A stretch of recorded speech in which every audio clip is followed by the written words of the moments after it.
Why are food allergies so overwhelming and depressing for parents and the children who have food allergies? In this video, we are going to answer lots of questions that parents of food allergy children have. What causes food allergies? Are they hereditary? Are they curable? What risk factors are there for food allergies? And we're also going to talk a little bit about depression in children who have food allergies. It's extremely common, and that way we can help you to identify if your child is suffering from depression with the food allergies. Susan, tell us a little bit about how food allergies impact the families of children who have them. So we know that food allergies have a huge impact on children and their parents and their loved ones. And everything in life can feel completely overwhelming. Imagine going grocery shopping and being concerned that a fruit or a vegetable is next to a fruit or vegetable that your child is allergic to. Cooking at home, some of the same concerns, cross-contamination, making sure that that food is not in the kitchen and someone accidentally gets into it. Eating out at a restaurant or even attending school, eating in the cafeteria. Attending social events. Nearly every social event has food associated with it. Imagine a child going to a birthday party and being exposed to some of the things that they're allergic to. We know that isolation can occur, and that isolation can occur at school in the form of bullying. Bullying not just from the students, but from the teachers as well, if you can imagine that. Sitting at an allergy-free lunch table is also isolating for that child, and the child sometimes feels like they did something wrong, and why is this happening to me? Not getting invited to social events because the host is concerned that the child may have a reaction at their function. For the parent, you, the parent, worrying about a child may come in contact with something that they're allergic to can be extremely overwhelming. And there may not be a strong support system for that child. And we talk about that. Grandparents, for an example, I've had situations where the grandparents didn't believe the child was allergic and tried to give them a small amount of the very food that they were allergic to. Sometimes parents will limit eating at restaurants or not even go on vacation because of the concern about traveling and the accidental exposure of something that they're allergic to, or not wanting to go to families' homes or even loved ones' homes, friends. Feeling confused about reading labels. Good news is that we have an educational video dedicated specifically to teaching how to appropriately read and understand labeling of food. I'll give you a quick example. Sometimes the word milk may not be in the ingredient, but casein, which is a protein in milk, may be in that label, and we'll go over that. And the parent may also fear trusting their child with other people who may not be educated about the auto-injectable epinephrine or food allergies themselves. The parent may also have concerns about the cleanliness practices inside the household. Again, not wiping off the peanut butter on a knife that they just used to prepare a peanut butter sandwich for their child. So what is food allergy? We know food allergy occurs when a person touches, eats, or inhales a protein that the body perceives as harmful. And there is an immune reaction that occurs involving an antibody called IgE that may result in a life-threatening reaction. And check this out. Even a tiny amount of peanut, 1/44,000th of a peanut, can cause a life-threatening reaction in a person who has severe peanut allergy. We know that food allergy affects about 8% of children and about 4 to 5% of the adult population in the U.S. And although we don't know what the cause of food allergy is, and there is no current cure for food allergy, we know that there are risk factors that have been identified. One is if there's a family history of allergies like hay fever, family history of asthma or eczema or hives or urticaria. If the child themselves has a personal history of asthma, hay fever, hives, or even eczema. And if you're allergic to one food, there is a chance that you could become allergic to another food. Age of the child is a risk factor because children who are pediatric, particularly toddlers, or infants may develop a food allergy, and part of the reason for that is because their gastrointestinal tract is not mature. So the good news is once that immune system or that intestinal tract matures, they may outgrow the food allergy, which is great. Asthma and food allergy commonly occur together, and when they do, both food allergy and asthma symptoms are more likely to cause an anaphylactic reaction. Remember that, life-threatening reaction to an ingestion. Fortunately, kids tend to outgrow foods. Milk, soy, wheat, eggs, but there are 4 foods that children tend not to outgrow: peanuts, tree nuts, shellfish, and finfish. And recall from one of our videos that tree nut and peanuts are 2 very distinct proteins. They're in separate categories, but somebody named a peanut, so everybody thinks it's a nut when it's actually a legume. Grows underground where tree nuts grow on trees. And we have a video that's dedicated to details about food allergies to peanuts, so stay tuned for that. So there are lots of risk factors that also put an individual at higher risk for developing food allergies. And those how are food allergies diagnosed is the big question. And we know that parents play an important role in that because they can give us information. And when I say us, I'm referring to board-certified allergists. Those are the ones that should be making the diagnosis. And parents come in and they will say, my child ate this, and within this amount of time, they had this kind of a reaction. That information, that history taken is critical because we know that unless it's an alpha-gal allergy, which is that unusual allergy that has to do with a tick bite and mammalian meat or animal proteins that can cause anaphylaxis. But aside from that, when it comes to a food allergy, the allergy usually occurs within minutes up to 2 to 3 hours. And when it comes to a food sensitivity, which is a big distinction, the symptoms occur much later. And also, we've got a great video that distinguishes between food allergy and food sensitivity. So we want you to stay tuned and watch that one as well. But for some of these parents, you may know exactly what your child's symptoms are for food allergy. But the good news is that that might not be the only symptom that they have. So indulge me because I'm going to go through some of the other symptoms you may not be aware of. So a person can have tingling or itching inside their mouth. Their tongue can swell. The roof of the mouth can swell. The back of the throat can swell.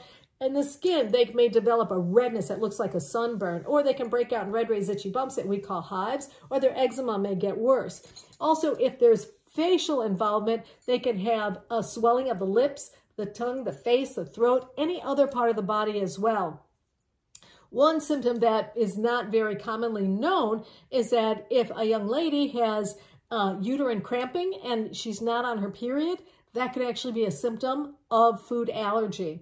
So in the lungs, it could be cough, wheeze, shortness of breath, chest tightness, even chest pain can be a signal for a food allergy.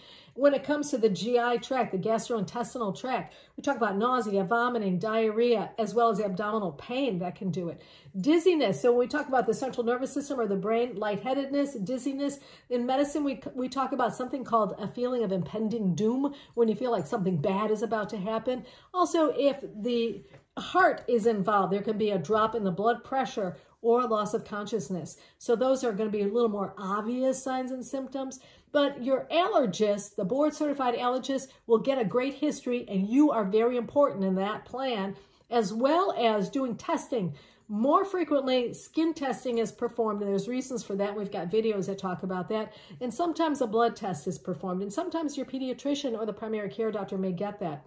But we know that the parent involvement is key to making a good diagnosis. The other impact is going to be the parents knowing how to treat anaphylaxis and how to prevent an anaphylactic reaction, because most of the episodes that occur are going to occur at home. Although there's data that shows that 20% of children will have their first reaction to food at school. But your board-certified allergist will explain emergency preparedness. And we describe 10 things, 10 strategies or modalities that you need to know that are extremely important for you to know to help prevent anaphylaxis to a food.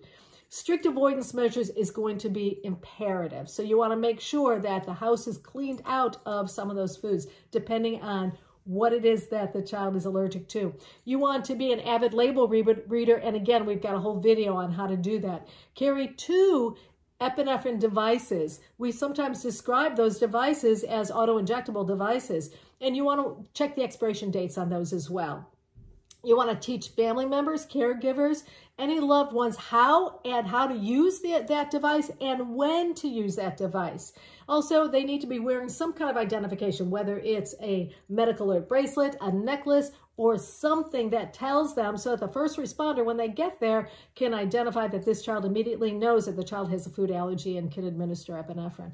Open communication with all food providers to ensure allergen-safe meal preparation at school, at home, at places of worship, social events, birthday parties, bar mitzvahs, bat mitzvahs, any of those areas. That's extremely important that there's open communication. You want to have knowledge and implementation of appropriate cleaning practices. And there's lots of published data on this as well. You need to know when to seek emergency care services, when to call 911, when to go to the emergency room or an urgent care center. You also want to maintain a food allergy action plan, which again can be life-saving. You also want to be familiar with the new treatment options that are available. And I'll just give you a little snippet that there is now a spray, it's epinephrine that gets sprayed up the nose to treat anaphylaxis.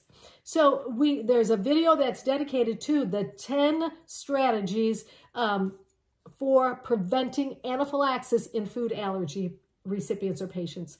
So if you have food allergies, it's important that you know those things. The other thing, there's factors that may increase the risk of developing a severe reaction. And we talked about one of those, having asthma, being a teenager or younger, especially a teenager, because they can engage in more risky behavior. There was an episode of a young girl who didn't have her auto-injectable epinephrine, and she French kissed her boyfriend right after he ate a peanut butter sandwich, and she died. So we know that that was a problem. The other problem in that situation is that there was a delay in her receiving that epinephrine. So that's another risk factor that can be avoided if you have your epinephrine available at all times. Also, if someone is having a reaction and they don't have hives, they tend to have a more serious reaction. So knowing, other than parents treating their children themselves for the symptoms from an accidental exposure, one of the things that we talk about is, are there any other treatments available? And there is one FDA-approved treatment for peanut allergy, and it's called Palforzia.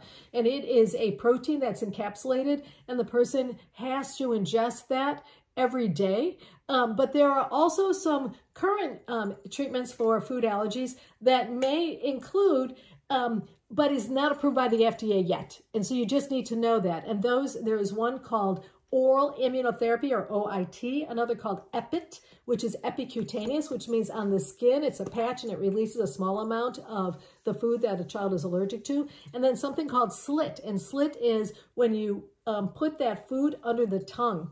So we have a video that's dedicated to all those different forms of immunotherapy, prevention, treatment, and even possibly a cure. So we are going to talk about helping children who have depression, which is very common with food allergies. And Dr. Azar is going to take that. Mm-hmm. We're just going to talk briefly and review symptoms of depression that usually parents have to notice. Children seldom come to their parents and say, I think I'm depressed. So parents need to be watching out for this. And with the life changes that are introduced with food allergies and the isolation that can be found in different settings, and feeling concerned through the parents or themselves with possibly getting exposed to allergens, it's important to be aware that your child is going to be at high risk for depression when they have food allergies and they're trying to deal with that, especially initially. So depression presents in children as 2 weeks of two symptoms. One is lack of interest in things, and the other is negativity feelings, mostly sadness and irritability. So 2 weeks of those symptoms should make you suspicious if you're having those symptoms most of the time for the 2-week time period. And the final diagnosis is made if they have several other symptoms out of this category: poor self-esteem, feelings of helplessness or hopelessness, feeling inadequate, excessive guilt, difficulty dealing with negative feedback, difficulty with relationships. Maybe they're having difficulties at school, sleep disturbances, sleeping too much or too little, eating disturbances, eating too much or too little. You as a parent are going to notice these differences. Remember, if you're watching them, especially take note if it's something different for them. Decreased energy, difficulty concentrating in conversations with you. That's a hard one to sort out with teenagers. Indecision, increased sensitivity to failure or rejection, a decline in school performance, poor grades, negative feedback from the teachers. Frequent physical complaints can be a sign of depression. It's important to know, we always emphasize this in our depression movies, that if you have a child that expresses thoughts of self-harm, thoughts of suicide or homicidal ideation, or thoughts about how to perform something like that, that's emergent. You need to go to your doctor that day, or you need to go to the emergency room. We also have posted, it is a survey, a questionnaire essentially, on whether or not a person has depression, and that is free. So we want you to take a look at that if you have questions about depression. Mm-hmm.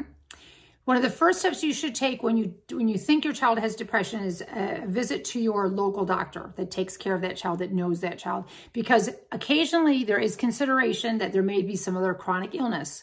I'll name a few that can cause children to have the same symptoms that depression does. Anemia, chronic pain like childhood arthritis, a recent concussion they may not have told you about, diabetes, epilepsy, which can have some very strange symptoms like just stiffness, generalized stiffness, or staring in space. Once again, can be hard to differentiate in young children or teenagers. Hypothyroidism, hyperthyroidism, mononucleosis, and vitamin D deficiency, to name a few diseases or conditions that can make children look like they have depression. Don't be offended if your doctor involves other people like caretakers or teachers, by the way, in their evaluation of a child for depression. One final note is helping you to discern how severe your child's depression is important. It's an important role for your provider, your doctor. It can actually be a doctor, nurse practitioner, pediatrician, family doctor, psychologists, and counselors can help with diagnosing depression as well. And if they determine that your child has significant depression is best treated with medication, and we do have medications that are safe for children. But there are also activities that you can help your child with, and these activities have been shown to increase our happy hormones, which include serotonin, dopamine, and norepinephrine, hormones in the brain that help children to feel better. We have a video on that as well. Yes, we have a video on defeating depression that goes through all of these things in detail. So that's a summary of the impact that food allergies have on parents and their children. We have videos that are coming up, and you'll have access to those as an educational series. Some of the topics that we're covering are peanut allergy, the 8 most common food allergies, alpha-gal allergy, food allergy and food sensitivity, the distinction between them, emergency preparedness, depression in children who have food allergies, and also there'll be data on new and exciting research in food allergy, also how to determine the severity of your child's depression and options for treating depression in children, medications and other things.